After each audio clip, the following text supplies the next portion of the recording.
Good morning, and thanks so much for staying. You know, when I put together this morning's presentation for myself, I didn't realize that Kevin was going to, but a few of us would like to share with you some reflections on St. Francis that mean a great deal to us, and we hope will deepen everyone's understanding of a way he can inspire us today. We will begin with some historical background, which may sound familiar to some of you, but I hope you will find something refreshing in it.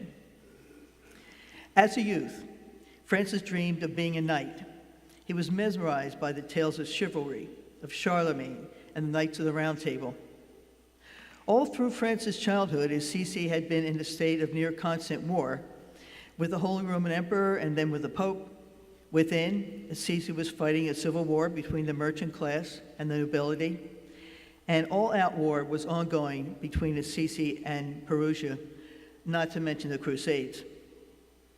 By 1202, the 20-year-old Francis was a rich and popular young man, known for his wit, curiosity, practical jokes and foolish talk, songs and soft and flowing garments, a leader among the young men of Assisi, and he seemed to pick up the bill for the banquets regularly.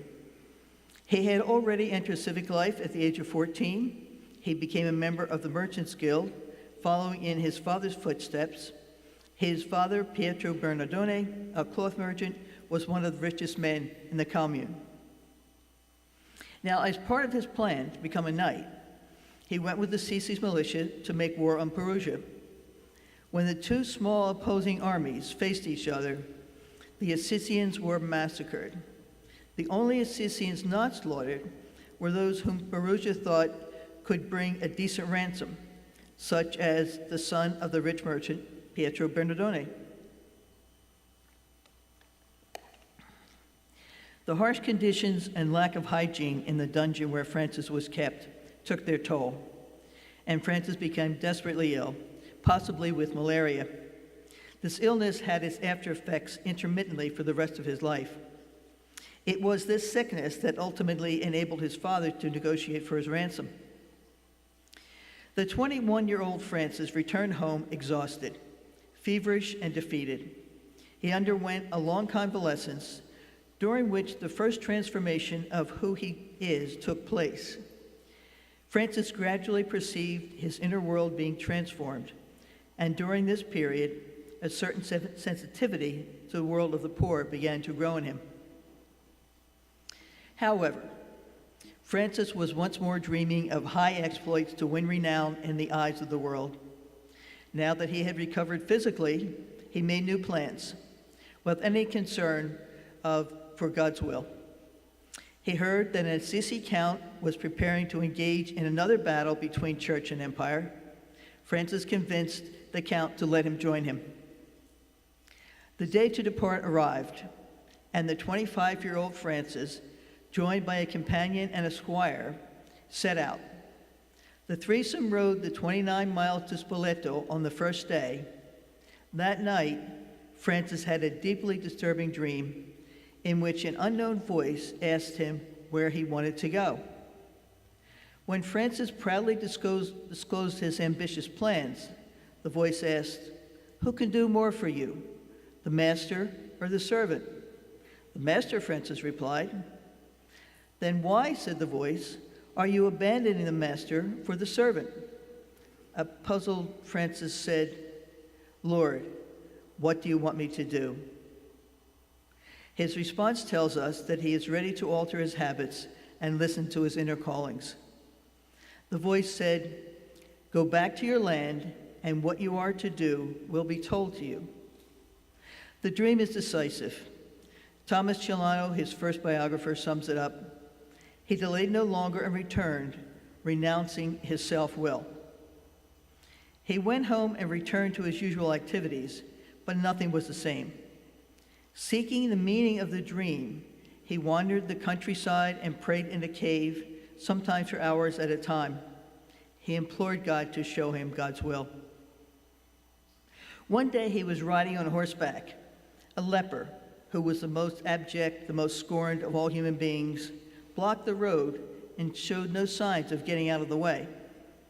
He looked at Francis fixedly, strangely, with an acute and penetrating gaze.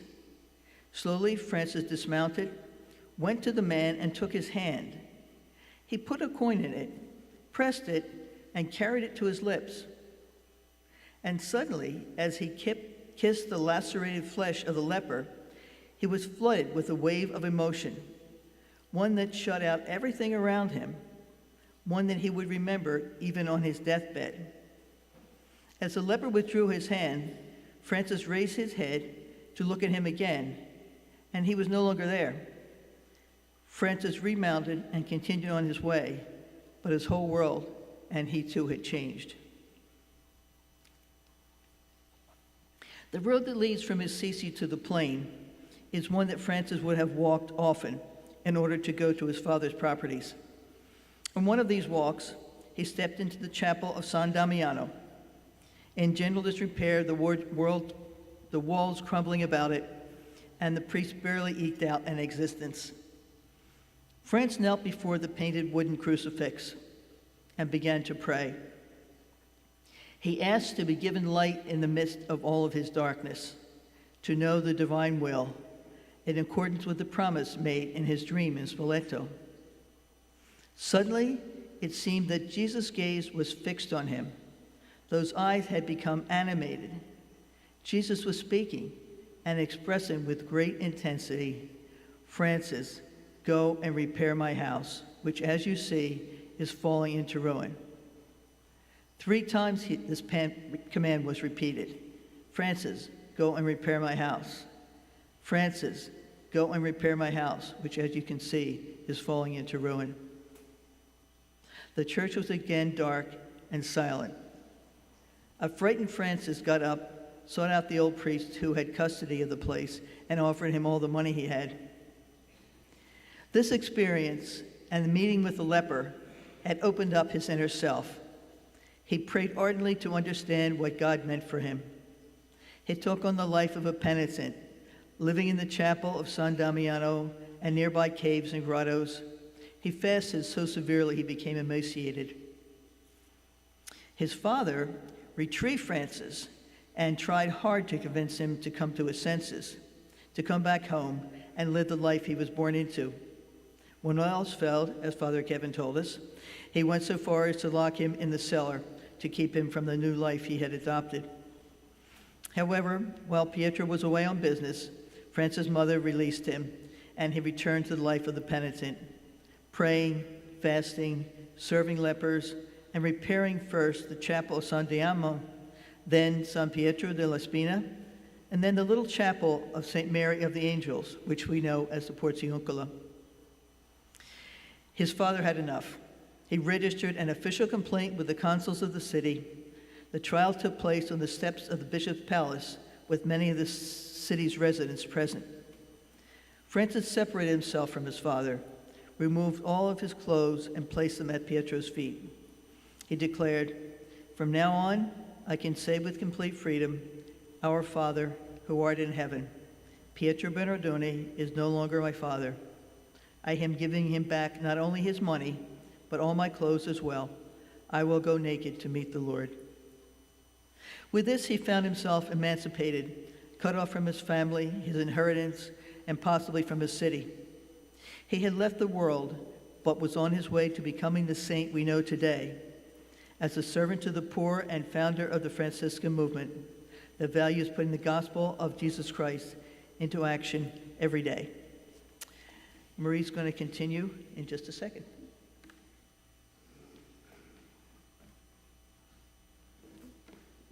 Thanks, Bobby.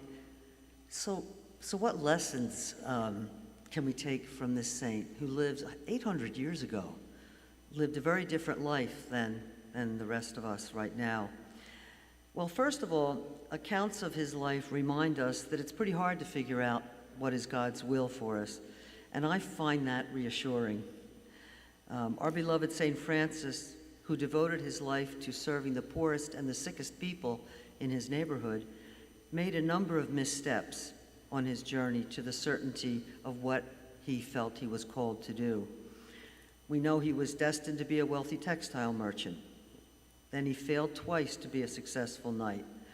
He then later misunderstands the repair my house to be a bricks and mortar assignment, and spends some time buying stones and rebuilding the small churches in the countryside. What did work was all that followed his heartfelt conversion to love the most vulnerable around him with the kind of unconditional love that he knew God felt for him.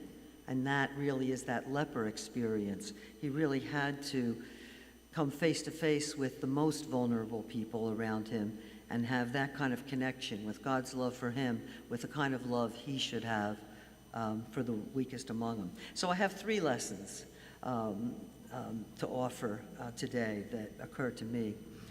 Lesson 1, even though he had trouble discerning his true purpose in life, the lesson lies in how he handled those false starts. He changed direction when something wasn't working. Prayer and the commitment to be open to what God had in store for him, to me, acted like a kind of GPS.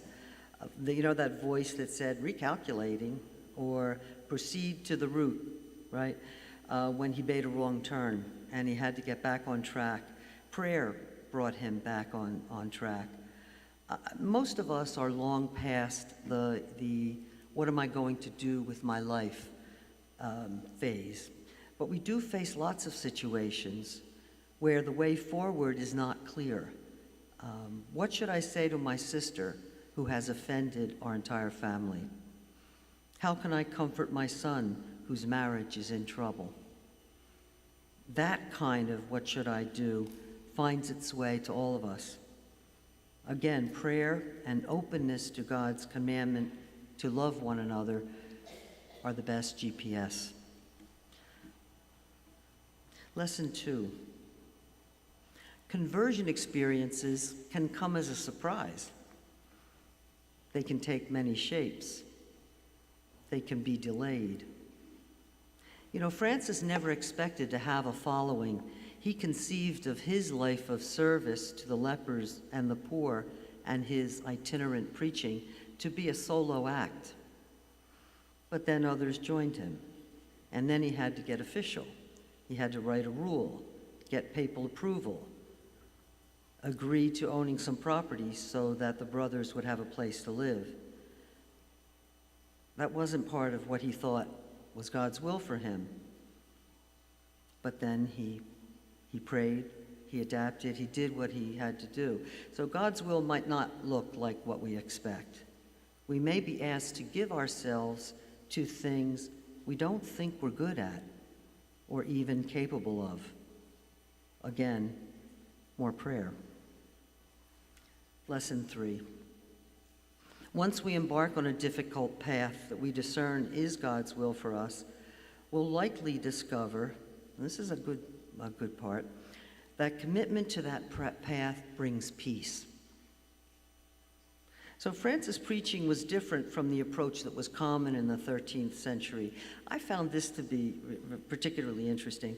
The standard approach or incentive to encourage people to repent, to give up sinful ways of living, was the threat of hell, the very real possibility of damnation to hell for eternity. That was the standard incentive. But Francis believed that the love of God and the joy of commitment to him could not be motivated by fear, because fear tends to breed resentment. So he knew that people would be attracted to the truth of the gospel by hearing that it brought a measure of serenity and happiness. So his message was never gloomy or full of threats. The God he knew had infinite patience and love and wished to embrace all people. So Francis' preaching can be summarized by noting Jesus' recurring words in the Gospels. Change your life by performing good works. Give to others, and it shall be given to you. Forgive, and you shall be forgiven. And if you don't forgive others their sins, the Lord won't forgive you yours. So Francis' demeanor is always described as joyful, playful, even ecstatic at times. He often sang. The accounts are always talking about Francis breaking into song. He could sing in French too, which is interesting. His joy is a powerful example of the serenity that can be ours if we follow the gospel. As Francis once said, God's grace enabled him to touch the leper so that what was bitter is now sweet. We have two members of our parish, Kathy and Jean, who are just going to say a few words to you about how they have experienced conversion. We think this is probably the most important part of our little program. But now I'll turn it over to Kathy first. Thanks.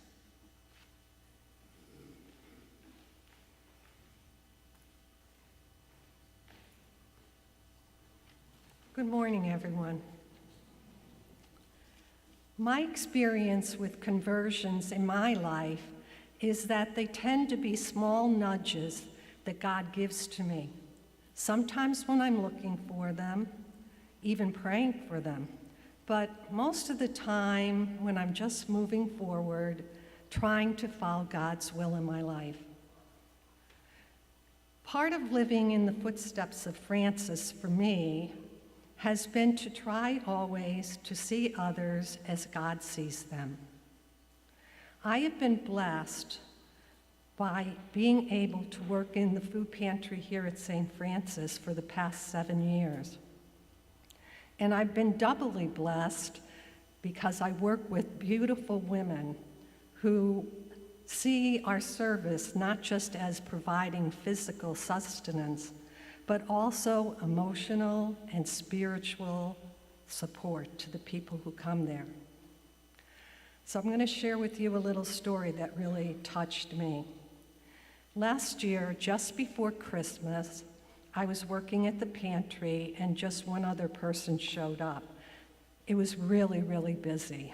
And usually when there's more of us there, we have more time to share with people, to talk with them, give them recipes, give, something to the little children, just things to make them feel a little bit better.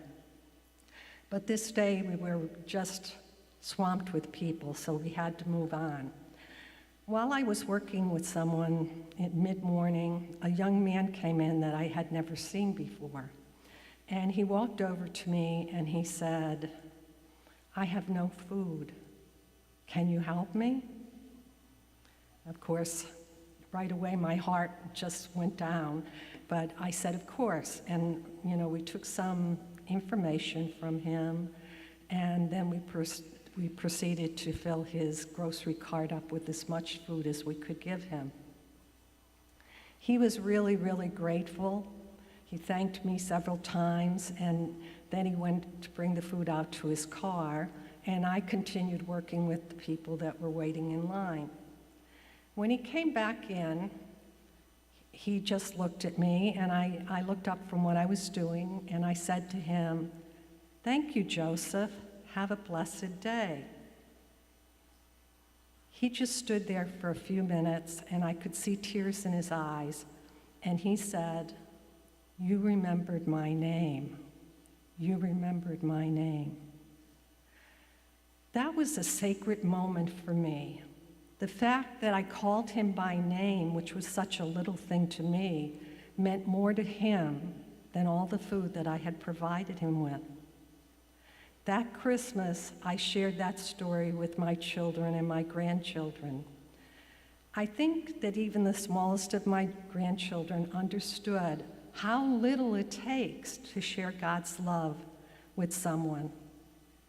Like Francis, I pray that we may all continue to see others as Francis did, as God would want us to do.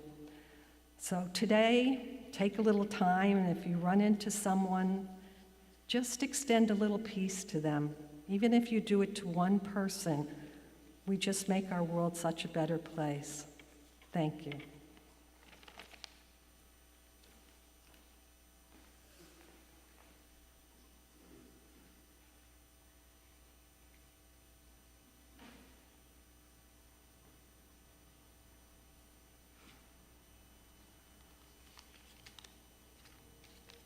just in case I have a senior moment, I did write a few things down. It could happen. So there were no bolts of lightning, but I do have a simple conversion story to share with you. For years, I was grateful. I was so healthy, and I would go for all the years I taught at school. I was so happy that great attendance record, never wanted days off, didn't need them really. Unless I needed to stay home with one of my kids. But I felt like I was in a bubble or something because so many other people would get sick. The kids, they're always coughing, colds and all that. And I didn't. So grateful for that good health that I experienced so many years. And then about 1.5 years ago, that good health changed a bit. So I ended up experiencing some surgeries, sepsis, shingles, you name it. I felt like I was Job or something. That's just what I said to my husband. I thought, what's next? I was just waiting for the next thing to come along. As soon as I would just, heal from one thing, something else came up. And I just started to get some relief, because there was a lot of pain and discomfort during this entire year that I experienced these things. And I just started saying, Jesus, I trust in you. I would fall asleep that way, and I still do. So even though I'm past that, I still say, I won't fall asleep without saying, Jesus, I trust in you. It did make a difference. I realized he never left me during this time, never left me. What I didn't realize what was happening, once I, was healing from this, once I recovered, I would be praying for other people, and it was deeper, more meaningful. I could almost feel what they were feeling. I felt empathy. And I realized I hadn't experienced that before. I always prayed for people, but I wasn't feeling that. And I realized all that I went through was a blessing because of where I was at now. And then about maybe 8 months ago, I was diagnosed with Parkinson's. So as much as I wasn't like, yay, this is great, it wasn't that, but I felt that I can do this. And I think it was due to what I had gone through, that discomfort, the pain, and knowing Jesus was with me the entire time. I felt like,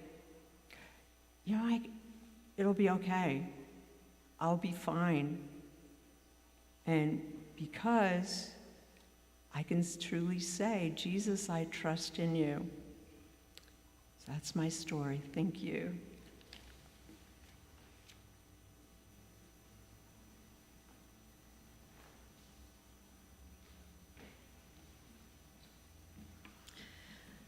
So thank you, Bobby, Kathy, and Jean. Thank you all for listening. Thank you for staying after Mass. We are the Friends of Francis and Claire, a newly formed group here at the parish. We meet the second Sunday of every month, just over there in the church hall after the 11:30 Mass. We always have refreshments. There's always food, always plenty of food, and good fellowship. And we always have a little spiritual life presentation, and then we have a very short business meeting because we do have a few charities that we are interested in supporting because that's the Franciscan way. A lot of hospitality, good food and fellowship, and some ministries. If you would like to receive an email notice of these meetings, June Finn has a clipboard right here in the front. So on the way out, if you just stop by, give us your email address, we'll be happy to include you. Again, no obligation. All are welcome, by the way, to any of these meetings, to come and go, attend some, not some, really no obligation, but we just like to share our faith with each other and have a few fundraisers. Plant sales, Mother's Day, a little plug for that, fun things like that.